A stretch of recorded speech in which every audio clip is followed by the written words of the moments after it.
Thank you for the time today. I know everybody's working really hard, so we'll make sure we break you for lunch before it starts. But wanted to make sure that we had a conversation around the college football playoff.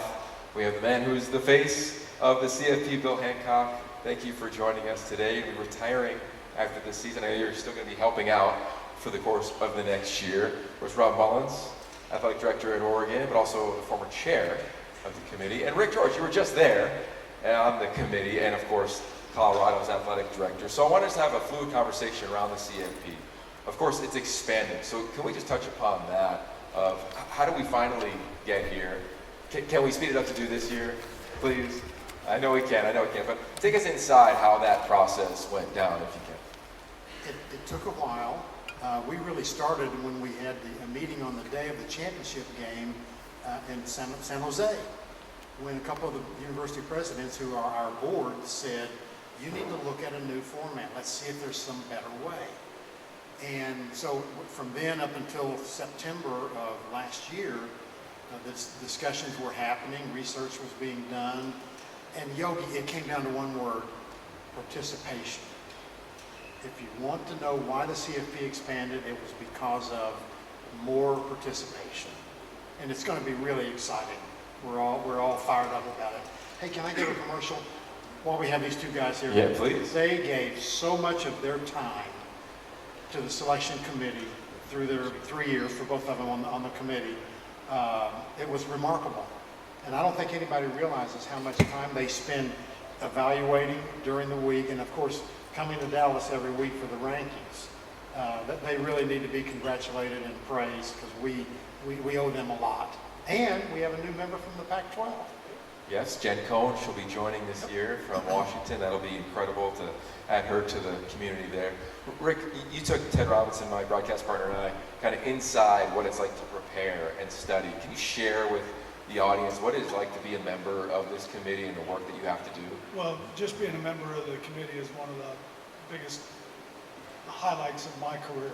And I mean, to be involved in selecting the best teams in the country week to week, and you know, I went back to my old days as a recruiting coordinator evaluating talent, so I tried to evaluate every player on the team, as well as, you know, what they did well offensively and defensively. And I had this big white binder that was probably that thick of notes in it that I could relate to in that meeting. But there's a lot of way to get to the end of that. There's so many things that we look at. It's not just the film, it's not just the data. I mean, there's just a lot of factors that are involved, but the process, you know, I would say we got it right, you know, every year. And I'm sure Rob would say the same thing, but with the data that we have and the input that we get from all members on the committee, because everybody does it differently. And just having the mixture of that really gets us to a good place. To be the chair, like, do you have to say yes when Bill calls you and say, will you be the chair? Well, do you remember what you said? I want to talk to James. Yeah, exactly. But as Rick said, it's an incredible honor to get to serve. And you know, when you have the opportunity to be a part of a group, and you just go down the list of membership, and then to have the opportunity to chair, it does give you a one-year extension too, which is a nice bonus. You get to work real close with Bill. But I do remember my first meeting as chair. You know, it was a little intimidating, because you look out in the room. One, the task itself is so important to college athletics. But you know, somebody of my era, I've got Frank Beamer sitting to my left. I grew up in Morgantown, West Virginia. So you got a Hall of Fame coach who I watched build something quite incredible. And then on the right is Ronnie Lott, a Hall of Fame player. So you're like, this is pretty remarkable. So how did you guys navigate the roles, and how did you navigate the room, if we kind of go down the line there? You know, kudos to the godfather of the biggest postseason events in college sports. We're so lucky for what he's done for us. The system that was created, really thought through a lot of things, and they absolutely nailed it on getting a diverse set of professionals in the room who are passionate about college football, and setting up a system where those folks' hard work and expertise could be brought into the room debated, discussed, to reach a resolution each week, and it works. I will say this, Rob did a great job as chair, but the chair doesn't have any more authority in the room than anyone else. And by your senior year, you were talking as much as anybody, which is what Wait a second, I don't know if that's good or bad. No, it's great, that's what the chair wants. The chair's just one of 13. Yeah, and look, I tried to lobby for an extra year. That's how much I loved being on the committee, because I went through COVID, and that was, you talk about a challenging, to be able to still do what we did with the data that we had at that point, with very few games, some playing a lot more games than others, but I think we got it exactly right in that year too, and some people zoomed in, but we did it in person. We had masks on, and it was an incredible experience, an incredible ride. It's really fun. I get to be part of the team that presents to the members that are responsible for our league every 10 days or so as the year goes on, with Commissioner Kleofkoff, Martin Hanks, and Jim Thornby and company.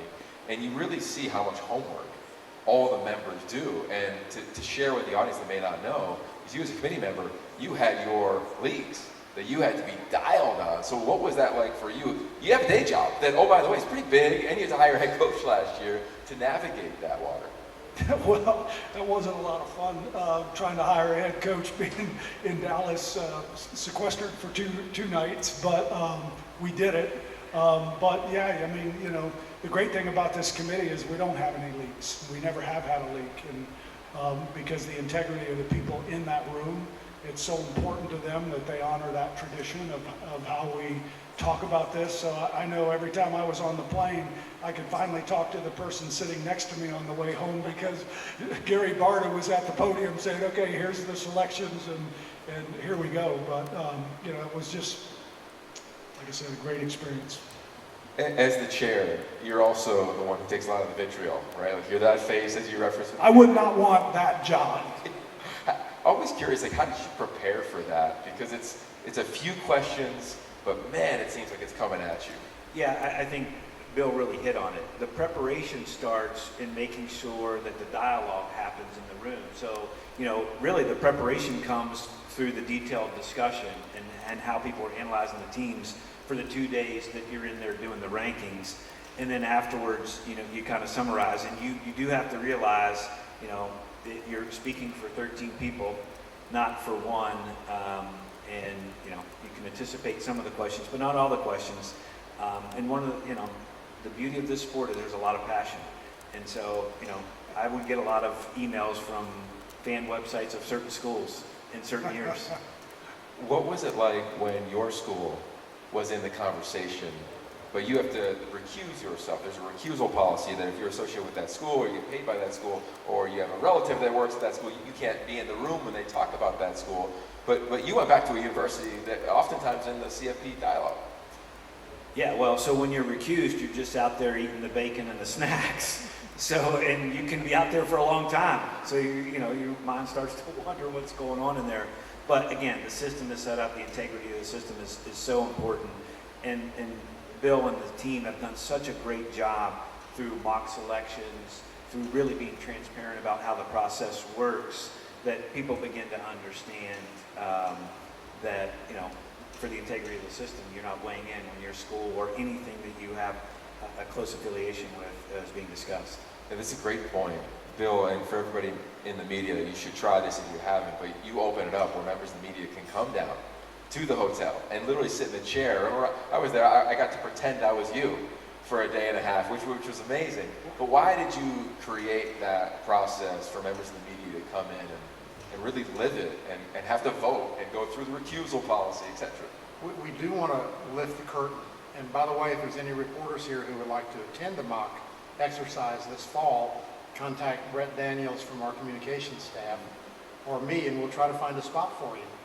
One of the most gratifying things for me during the season is when I will hear two announcers on Fox or ESPN or whoever, and one of them will say, that's not how they do it. I was there, I saw it, and here's how they do it. And so that's the beauty of the mock exercises. I can't tell you how many times I brought my binder out on TV of like, this is what they gave me when I was there. For you, Rick, because you were most recently in the room, and I think this is the question that gets asked to me the most, and probably a lot of you, but is it the 4 best at the time, or is it the 4 best bodies of work? What can you share about how every member interprets that? Well, I think everybody interprets it differently, maybe the same. I don't know how to answer that question. I just know that we always get to the best 4.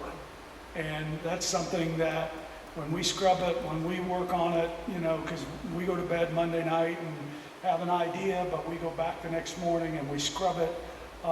We spend a lot of time on head-to-heads and, you know, putting the 4 teams up on the board and looking at them and from a data standpoint.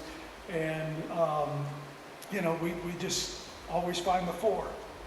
Whether you call them the best or the body of work, it's the best 4. Yeah, I think that's always the dialogue. That's probably you get that question a lot. I'm curious how you dealt with it in the room, whether somebody had an early season win, but then maybe had some injuries at the end of the year, but still had a really good record, versus a team that had some early losses and were climbing at the end of the season. We've seen those scenarios play out. No doubt. And, you know, the great thing in the room is you kind of remove the labels. You know, they're not blind resumes, obviously, but you remove the labels and, you know, the discussion brings it all out. So all the things, you know, I think one of the things that always surprises people when they do the mock is how you can break down the comparisons. You know, they're not in the room going 1 through 25 in one fell swoop. It's broken down into really manageable pieces that you can debate thoroughly. And, you know, as Rick said, you have access to every tool that you could ever imagine. And if you love stats, you can get lost. But, you know, I think what works is having a broad set of views, a completely different set of experiences, so people will view the results that you just referenced differently, but you can engage 13 people who are experts to really flush that out, and so you just have, you know, more data points or more conversation to make your personal decision. Yeah, it was cool last year. I know the champ game didn't end style anybody wanted in terms of the tightness of the game, but it wasn't 4 best rosters that got in. I think you hear all these narratives as the year goes on. If there's something that you were like, I wanted to spell this, Bill, what would it be that you often hear once we get into late November? I think it's that there are 13 voices in the room. Like Rob said, it's not just one person. No one person has any more voice than another. And 13 football experts, but with diverse background. Some played, some coached, some are athletic directors, some are journalists, former journalists. So different perspectives. If we wanted just one perspective, we'd have a one-man committee or one-woman committee. But it doesn't work that way. We get the different perspectives. We get Frank Beamer, we get Ronnie Lott, we get Tom Osborne, we get Barry Alvarez, we get Steve Weber. It's different perspectives making the 13 come out with one ranking. And now you get Jen Cohen. Go ahead. And again, I mean, everybody in the room, there's one person talking and there's 13 people listening and they're debating and they're having discussions and, you know, they may say something and you're just like, wait a second, you know, let's go back and look at this and, you know, and so there's just a lot of debate in that meeting. We don't sit quiet at all during the And someone will hours we're say, together. this happened to you, I know. Someone will say, I came in here and I didn't realize that. I hadn't thought of that. But because Rick said it, or Rob said it, or Ronnie said it, it's like, oh, wait a minute. That's good. You brought another thought to my head. So the debate is awesome. I bet, man. It's such a prideful moment, I know, for me to be able to present to the 2 individuals that rep our league, just to kind of share, hey, this is what we think is going on. And they may or may not know some of the little things, and then they hopefully can take it into the room and share. I'm curious for somebody coming in the room now in Jen Cohen, what have you all told her as advice as she'll be in that committee now? And what do you think about Jen joining this group in your final year, Bill?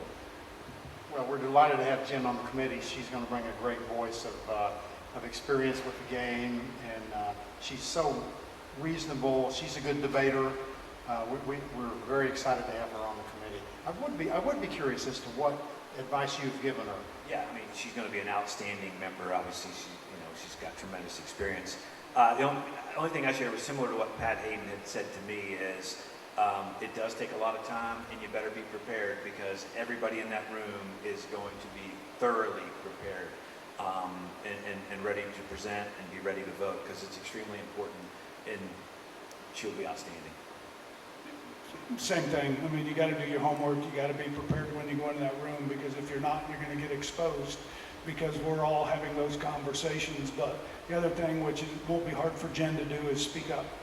Have your voice heard. That's good. I love Jen, so that was a positive thing.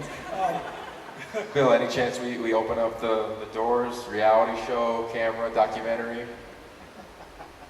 We did, the first year, one of the mock exercises, we did a Facebook Live, and the mock exercise takes, 5 hours or whatever. And so we started with like 400 people, and by the end it was like 12. Okay, I got it. Maybe just that final weekend. That's what everybody wants. Amazing, I think the final thing, and you've all echoed it, and it's true. The people that you get to choose to be in that room, you two have been in it, they're the best that the sport can offer. And it's so evident how much all of you cared on that, and it's so appreciative, even though it's debated by all of us in the room and on every social media platform on planet Earth. But thank you for your service, and thank you for leading it, and I hope you enjoy this last year as the helm and the executive director, Bill. Cool. Thank you, guys. Thanks, Yogi. You got it. Thanks all.